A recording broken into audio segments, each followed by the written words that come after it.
Erki 1966. aastal metallikunstnikuna lõpetanud Jüri Arrak pälvis sel alal oma ehetega kiiresti tunnustuse ja tähelepanu.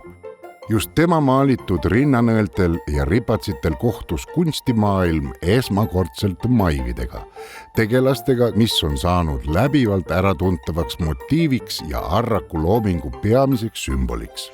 Maivid valitsesid ka kunstniku 1970. aasta isikunäitusel Tallinna kunstisalongis eksponeeritud maalidel, kus Arrak leidis oma kujundikeele ning humoorikas groteskse vaatenurga.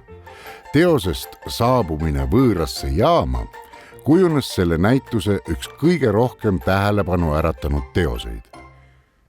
See on märgilise tähtsusega teos Jüri Arraku loomingus.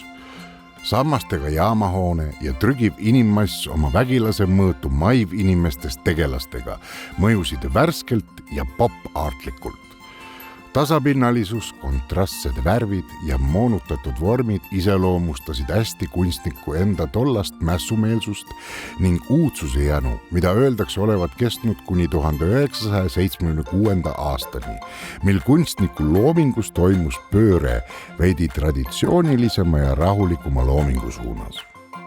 Mütoloogilis-fantastilised maivid aga ei kadunud tema loomingust kunagi ning on kunstimaailma rikastanud ainulaadsete tegelaskujudega.